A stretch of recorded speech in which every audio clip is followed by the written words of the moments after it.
Hello beautiful ladies, आज हम जा रहे हैं गाँव और अभी रास्ते में हम रुके हैं कुछ पौधे लेने के लिए। इस बार हम नर्सरी नहीं गए, इस बार हमने रास्ते में एक न छोटा-सा दुकान है वहीं से सारे पौधे ले लिए थे। क्योंकि नर्सरी काफ़ी बड़ी है ना, वहाँ पे बहुत घूमना पड़ता है और पिछली बार इशू की तबीयत ख़राब हो गई थी। इसलिए हमने सोचा कि यहीं से ले लेते हैं और ये अच्छे पौधे देते हैं, तो फिर हमने पौधे खरीद के गाड़ी में रख लिए। ये जा कर के कंपोस्ट खाद भी लेकर के आए थे, तो फिर वो भी हमने गाड़ी में रखा और फिर हम आगे चल दिए। और यहाँ रास्ते में देखिए मकई खूब सुखा रखा है लोगों ने, मतलब ढेर सारी मकई यहाँ पे लोग रोड पर ऐसे सुखा देते हैं। अभी तो अपने द्वार पर ही सुखाए हैं, लेकिन ज़्यादातर मतलब रोड पर ही डाल देते हैं लोग। गाड़ी आती जाती रहती है, आधा रोड छोड़ के आधे रोड पे ये लोग ऐसे ही मक्का सुखा देते हैं। तो अभी तो फ़िलहाल रोड को छोड़ रखा है इन्होंने, साइड में ही बिछा रखा है सारा मक्का सूखने के लिए। जब मैंने पहली बार देखा था तो मुझे तो ये लगा था कि ये क्या है, मतलब गाड़ी आने-जाने में कितनी दिक्कत हो रही है, लोग ऐसे रोक-रुक करके जा रहे थे, जाम लग जा रहा था। लेकिन फिर इन्होंने कहा कि यहाँ ऐसे ही सुखाते हैं लोग, कि रोड गर्म होती है तो वो सूख जाता है। और ये सारा मखाने का खेती कर रखा है लोगों ने, जो पानी-पानी सा दिख रहा है ना, इसमें सब मखाना लगा रखा है लोगों ने। इसमें बड़े-बड़े से पत्ते हो रहे हैं, मतलब तेज़ गाड़ी चल रही तो उतना दिख नहीं रहा है सही से, नहीं तो ये पूरे पत्ते भरे हुए हैं। और यहाँ पे हम चलते-चलते हमें शाम हो गई थी और फिर बस सूरज एकदम सर पर मतलब सामने गाड़ी के आ रहा था, व्यू इतना अच्छा आ रहा था।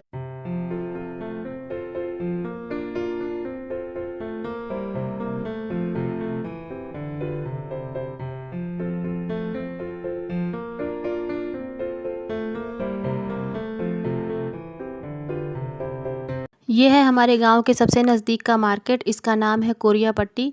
तो ये सबसे नज़दीक का मार्केट है, हमारे यहाँ कुछ भी सामान लेना होता है तो सबसे पहले इसी मार्केट आते हैं। और अच्छा मार्केट है, यहाँ सारी चीज़ें मिल जाती हैं, मतलब जो ज़रूरत की होती हैं वो सारी चीज़ें मिल जाती हैं।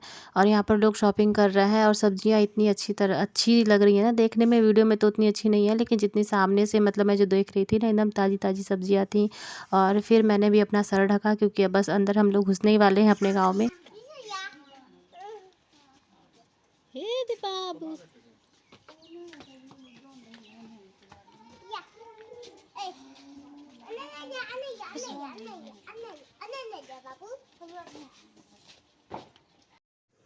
जैसे ही हम घर पहुँचे सारे बच्चे जमा हो गए, बच्चों को रिशु और बाबू के साथ खेलने के लिए। तो फिर सब बच्चे जमा होकर के खेलने निकल गए।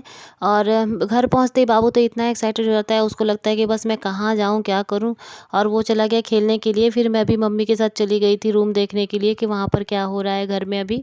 तो यहाँ पर मम्मी लेकर के जा रही थी मुझे, साथ में ये जो है छोटी सी बच्ची है, चाची की पोती है। तो वो भी साथ में हमारे चली गई थी देखने के लिए कि क्या हो रहा है। तो आज यहाँ पर लेबर लगे हुए हैं, वो लोग अभी ज़मीन सब बराबर कर रहे हैं। और फिर रात हो गई थी, तो फिर रात में मैं अपने रूम में आ गई थी, सारा सामान वगैरह हमारा सब रखा गया था। बारिश हुई है तो यहाँ मौसम ठंडा है, उतनी गर्मी नहीं है। तो फिर बस मुझे थोड़ा-सा बिस्तर वगैरह झाड़ना था, साफ़ करना था, क्योंकि अब सोने का टाइम हो रहा था। और हमने खाना वगैरह सब कुछ खा पी लिया था। तो यहाँ पर मैंने अपना सूटकेस नीचे रख दिया है और बाकी का सारा सामान दूसरे साइड में रखा हुआ है, जैसे चप्पल, जूते, इनका लैपटॉप वगैरह था, तो वो सब अब रखने की जगह है नहीं, तो बस जैसे-तैसे मैनेज करके सब रखना पड़ता है। और फिर बिस्तर पे बच्चों ने खेल-खेल करके पूरा बिस्तर गंदा कर दिया था, क्योंकि अभी फर्श तो है नहीं, नीचे मिट्टी है। तो फिर इसलिए सब पैरों के साथ धूल बिस्तर पर चली जाती है, तो वो सब मैंने फिर झाड़ करके सब साफ़ किया। फिर हम सो गए थे। यहाँ मच्छरदानी लगाना भी बहुत ज़रूरी है, क्योंकि बहुत मोटे-मोटे मच्छर हैं, तो मच्छर आ जाते हैं। तो इसलिए हम रात में मच्छरदानी लगा कर के सोते हैं। और बाबू यहाँ परेशान हो रहा था, वो बोल रहा था कि आ जाओ बिस्तर पर साथ में। लेकिन फिर मैंने बिस्तर वगैरह सब कुछ सही किया, उसके बाद फिर हम सोने चले गए थे। रात में हल्की-फुल्की सी बारिश हुई थी, बहुत ज़्यादा नहीं हुई थी, तो थोड़ा पानी कम था बाहर। और मतलब सिर्फ़ ज़मीन गीली हुई थी। और यहाँ पर ना बहुत ज़्यादा, जहाँ पर हमारी कार रखी रहती है, वहाँ पर बहुत ज़्यादा पानी जमा हो जाता था, पूरे द्वार का पानी यहीं पे जमा हो जाता था। तो कार ना मतलब पहिए सारे डूब जाते थे पानी में। तो पापा ने यहाँ पर फिर मिट्टी डलवाई है, तो ये बालू वाली मिट्टी है, तो इस वज़ह से बारिश का पानी यहाँ रुका नहीं है, सारा अंदर चला गया है। तो और फिर मम्मी-पापा जा रहे थे डॉक्टर के पास, तो धूप भी हो गई थी और मम्मी-पापा सुबह ही निकल गए थे। गाँव में इतना सुबह, मतलब अभी मुश्किल से 8 साढ़े 8 बज रहा था जब पापा मम्मी जा रहे थे, और ऐसा लग रहा था कि 10-11 बज गया है, ऐसा हो रहा था बिल्कुल। मतलब यहाँ पे दिन ऐसे बीतता है ना कि पता ही नहीं चलता है कि कब दोपहर हुई है और कब शाम हो गई, कब क्या हो गया। क्योंकि सुबह उठने के साथ ही ऐसा लगता है कि दोपहर हो गई है, 12 बजे के करीब लगता है ना कि 3 4 5 बज गए हैं, ऐसा। और जहाँ 6 बजेगा, ऐसा लगेगा कि रात के कितने 8-10 बज गए हैं, बिल्कुल अंधेरा हो गया है। 9 बजे तो यहाँ लगता है जैसे रात के 12 बज गए हैं, मतलब बिल्कुल भी कोई भी आवाज़ नहीं आएगी, किसी इंसान की आवाज़ नहीं आती है, बिल्कुल शांत हो जाता है।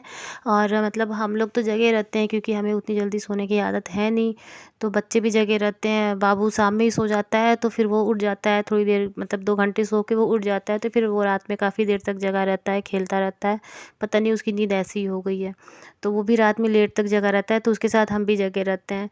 ऋषु तो सो जाता है, लेकिन मतलब वहाँ पर गाँव पर मतलब इतनी जल्दी लोग सो जाते हैं ना कि मतलब 7 साढ़े 7 बजे तक खा पी के सब सो जाते हैं।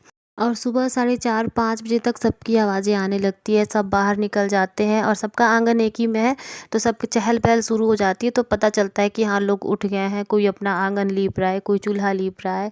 तो ऐसे करके सबकी आवाज़ें शुरू हो जाती हैं। तो बस यहाँ पर फिर मैं भी आ गई थी मम्मी पापा के जाने के बाद किचन में, और क्योंकि ये मम्मी चली गई हैं तो मम्मी ने सुबह में नाश्ता बना दिया था। सब्जी रोटी मम्मी बना दी थी और फिर वो सब लोग नाश्ता कर लिया है हम लोगों ने। अभी लेबर आए हुए हैं, तो 2 लेबर लगे हुए हैं, तो उन दोनों के लिए भी खाना बनाना है, फिर हम लोग भी हैं। तो फिर चावल बनाना था, तो मम्मी ने बोला था कि चूल्हे पर ही बना लेना, क्योंकि हवा चलती है ना तो ऊपर से ये खुला हुआ है, तो गैस का जो गैस जलती है तो वो बंद हो जाती है कभी कभी हवा से। तो वही मम्मी बोली कि चावल में टाइम लगेगा तो चूल्हे पे जला लेना और अपना उस पे बनता रहेगा, और बाकी सब खाना जो भी है सब्जी और दाल वो गैस पे बना लेना। तो वही मैं चूल्हे को साफ़ कर रही थी, क्योंकि बारिश हुई थी ना, तो बारिश के पानी से सब तरफ गीला हो गया है। और ये क्योंकि ऊपर अच्छे से नहीं घेरा हुआ है, प्लास्टिक डाला हुआ है, लेकिन उसके बाद भी पानी आ जाता है साइड से, तो वही सारा गंदा हो रहा था। तो फिर मैंने उसको अच्छे से लीप करके साफ़ कर दिया कि खाना बनाना है तो थोड़ा पहले साफ़ कर देती हूँ, उसके बाद चूल्हा जलाऊंगी। यहाँ पर चूल्हा बिल्कुल साफ़ हो गया है। वीडियो पसंद आए तो लाइक करें, सब्सक्राइब करें। बाय।